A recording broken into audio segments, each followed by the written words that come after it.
வணக்கம் மக்களே. இன்றைக்கி ஒரு கதையை பார்க்கலாமா? அதற்கு எந்த திருக்குறள் ஏற்றதாக இருக்கும் அப்படின்னு யோசிச்சுட்டே கேளுங்க. ஒரு ஊரில் ஒரு அழகிய பறவை இருந்துச்சான். அழகுனா அது எவ்வளோ அழகுனா, அதனுடைய ரெக்கைகள் எல்லாம் பல வண்ணத்தில் இருக்குது. ஒவ்வொரு இறகும் ஒவ்வொரு வண்ணத்தில் இருக்குது. பார்க்கவே அவ்வளோ ஒரு அற்புதமாக இருக்குது. அந்த மாதிரி ஒரு அழகான பறவையை இது வரைக்கும் யாருமே பார்த்துருக்க மாட்டாங்க. அப்போ அந்த பறவை என்ன பண்ணுது, அப்படியே பறந்து போகுது. அதுவும் தன்னுடைய இறகுகளை விரித்து அப்படி பறக்கும் பொழுது கண்கவரும் காட்சியாக இருக்குது. இப்படி இரை தேடி அது இந்த பக்கம் இருந்து அந்த பக்கம் போகுது. அப்புறம் அதெல்லாம் சாப்பிட்டு முடிச்சுட்டு இந்த பக்கமாக வந்து திருப்பி கூட்டுக்கு போயிடுது. அப்போ இதை தினமும் ஒரு கழுகு பார்த்துக்கிட்டே இருக்குது. அதற்கு பொறாமையாக இருக்குது. என்னடா இது, இந்த பறவை இவ்வளவு அழகாக இருக்குது, இதனுடைய ரெக்கைகள்லாம் இப்படி பல வண்ணத்தில் இருக்கே, இந்த மாதிரி ஒரு அழகான பறவையை பார்த்ததே இல்லையே, என்ன பண்ண அப்படின்னு சொல்லிட்டு என்ன பண்ணுது, ஒரு நாள் அந்த பறவைக்கிட்ட போய் பேசுது. பறவையே நீ ரொம்ப அழகாக இருக்க, உன்னுடைய ரெக்கை வந்து பல வண்ணத்தில் அப்படி ஒரு அழகாக இருக்குது, பார்க்கவே ரொம்ப அற்புதமாக இருக்குது, உனக்கு வந்து என்னுடைய பாராட்டுக்களை தெரிவிச்சுக்கிறேன், அவ்வளோ ஒரு அழகாக இருக்க அப்படின்னு சொல்லுது. உடனே அந்த பறவையும் இதோடைய பாராட்டில் மயங்கி ரொம்ப நன்றி அப்படின்னு சொல்லுது. நீ வந்து எனக்கு ஒரு உதவி பண்ணுவியா அப்படின்னு சொல்லி கேட்குது. என்ன அப்படின்னதும், நான் வந்து உனக்கு தினமும் இறை தேடிட்டு வந்து உனக்கு என்ன தேவையோ அதை நான் உனக்கு கொடுத்துட்றேன், நீ எங்கேயும் போக வேணாம், நீ இங்கேயே இரு, ஆனால் எனக்கு தினமும் உன்கிட்டருந்து ஒரே ஒரு இறகு மட்டும் கொடுக்கணும் அப்படின்னு சொல்லி கேட்குதான். அப்போ இந்த பறவை யோசித்து பார்க்குது. நமக்கு தேவையானதை இது கொண்டு வந்து கொடுத்துருது, அப்புறம் நம்ம எதுக்கு எங்கேயும் போக வேணாம், அதுவும் இல்லாமல் தினமும் ஒரு இறகு தானே கேட்குது, கொடுத்துடலாம், அதில் ஒன்றும் பிரச்சனை இல்லையே, நமக்கு தான் இத்தனை இருக்கே அப்படின்னு சொல்லிட்டு இதுவும் ஒத்துக்குது. அப்போ மறுநாள்லேருந்து என்ன பண்ணுது, இந்த அழகான குருவி வந்து பேசாமல் அந்த இடத்துல உட்காந்துருது. இந்த கழுகு போயிட்டு இரையை தேடி அதுவும் சாப்பிட்டுட்டு இதுக்கும் கொண்டு வந்து கொடுத்துருது. இது இருந்த இடத்துல இருந்துட்டு அந்த இரையை சாப்பிட்டுட்டு ரொம்ப நன்றி கழுகாரே அப்படின்னு சொல்லுது. அப்போ ஒரு இறகை வந்து அதுக்கு கொடுத்துருது. இப்படி தினமும் ஒவ்வொரு இறகாக கொடுத்துக்கிட்டே இருக்குது. இப்படி நாட்கள் பல போய்கிட்டே இருக்குது. இந்த பறவை இருந்த இடத்த விட்டு எங்கேயுமே நகர்றதே இல்லை. அந்த கழுகு மட்டும் தினமும் போயிட்டு அதுக்கு தேவையானதை சாப்பிட்டுட்டு இதுக்கு தேவையானதையும் கொண்டு வந்து கொடுத்துட்டு அதுகிட்டருந்து ஒரு இறகாக வாங்கிட்டு போகுது. ஒரு நாள் பார்த்தா இந்த கழுகுக்கு வயசாகி அது இறந்து போயிடுது. அப்போ பார்த்தா அந்த கழுகு செத்து போச்சு.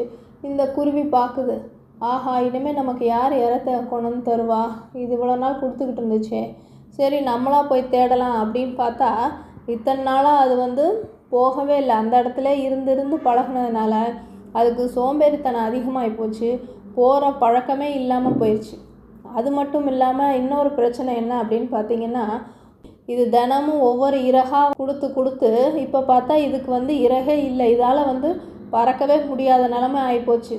அப்போ தான் யோசிச்சுது, அடடா நம்ம தப்பு பண்ணிட்டோமே, நம்மளுடைய காலத்தில் வந்து நம்ம வந்து நல்லா போய் பறந்து தேடி உணவை கண்டுபிடிச்சி சாப்பிட வேண்டிய காலத்தில் இப்படி சோம்பலாக இருந்துட்டோம், அடுத்தவங்களோட கையை நம்பி இருந்துட்டோம், இப்போது அவங்க இல்லாததுனால நம்மளுடைய நிலமை வந்து இவ்வளோ மோசமாயிடுச்சு அப்படின்னு நினச்சி தன்னுடைய இயலாமையையும் சோம்பேறித்தனத்தையும் நினச்சி வந்து ரொம்ப வருத்தப்பட்டுச்சான்.